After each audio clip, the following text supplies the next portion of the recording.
UAE-യിൽ തുടരുന്ന ശക്തമായ കാറ്റിലും മഴയിലും കനത്ത നാശം. ഷാർജ, അജ്മാൻ, റാസൽ ഖൈമ തുടങ്ങിയ എമിറേറ്റുകളിലെ താഴ്ന്ന പ്രദേശങ്ങളിൽ ഭൂരിഭാഗവും വെള്ളക്കെട്ടിനടിയിലായി. ഫുജേറ, കൽബ, ദിബ്ബ, കോർഫുഖാൻ തുടങ്ങിയ കിഴക്കൻ മേഖലകളിലും തീരപ്രദേശങ്ങളിലുമാണ് വ്യാപകമായ മഴ ലഭിച്ചത്.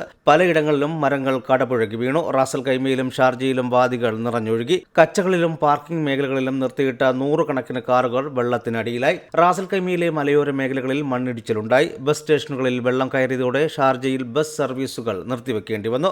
ദുബായ്, ഷാർജ, അബുദാബി വിമാനത്താവളങ്ങളുടെ പ്രവർത്തനങ്ങളെയും മഴ കാര്യമായി ബാധിച്ചു. ദുബായിൽ എമിറേറ്റ്സ് എയർലൈൻസ് 15ലധികം സർവീസുകളും ഷാർജയിൽ എയർ അറേബ്യ ചില സർവീസുകളും റദ്ദാക്കി. ഏതാണ്ട് 129 വിമാനങ്ങൾ സർവീസുകൾ വൈകിയതായി എയർപോർട്ട് അതോറിറ്റി അറിയിച്ചു. റാസൽ ഖൈമയിലും അലൈനിന്റെ ചില പ്രദേശങ്ങളിലും വലിയ തോതിൽ ആലിപ്പഴ വർഷമുണ്ടായി. ദുബായ് ഷിന്തക ടണലിൽ വെള്ളം കയറിയതിനെ തുടർന്ന് അല്പനേരം ഗതാഗതം തടസ്സപ്പെട്ടു. ഷാർജ, അജ്മാൻ എമിറേറ്റുകളിൽ റെസിഡൻഷ്യൽ മേഖലകൾ ഉൾപ്പെടെ താഴ്ന്ന പ്രദേശങ്ങളിൽ ഭൂരിഭാഗവും വെള്ളം കയറിയ നിലയിലാണ്. അറേബ്യൻ കടലിൽ രൂപം കൊണ്ട ന്യൂനമർദ്ദമാണ് മഴ തുടരാൻ കാരണം. ഇക്കഴിഞ്ഞ തിങ്കളാഴ്ച ആരംഭിച്ച മഴ വ്യാഴാഴ്ച വൈകിട്ടോടെയാണ് ശക്തി പ്രാപിച്ചത്. ദേശീയ കാലാവസ്ഥാ നിരീക്ഷണ കേന്ദ്രം രാജ്യവ്യാപകമായി മഞ്ഞ, ഓറഞ്ച് അലർട്ടുകളും പ്രഖ്യാപിച്ചിരുന്നു. ഇതേ തുടർന്ന് വെള്ളിയാഴ്ച സർക്കാർ സ്വകാര്യ സ്ഥാപനങ്ങളിലെ ജീവനക്കാർക്ക് വർക്ക് ഫ്രം ഹോം പ്രഖ്യാപിച്ചിരുന്നു. ദുബായിൽ 22 പ്രധാന സ്ഥലങ്ങളിൽ ദുബായ് പോലീസ് രക്ഷാസേനയെ നിയോഗിച്ചിട്ടുണ്ട്. ദുബായ്, ഹത്ത, റാസൽ ഖൈമയിലെ ജബൽ ജയ്സ് തുടങ്ങിയ ടൂറിസ്റ്റ് കേന്ദ്രങ്ങളിലും പോലീസ് നിരീക്ഷണം ശക്തമാണ്. പോലീസ്, ദേശീയ ആംബുലൻസ് സർവീസ്, സിവിൽ ഡിഫൻസ് എന്നിവരുടെ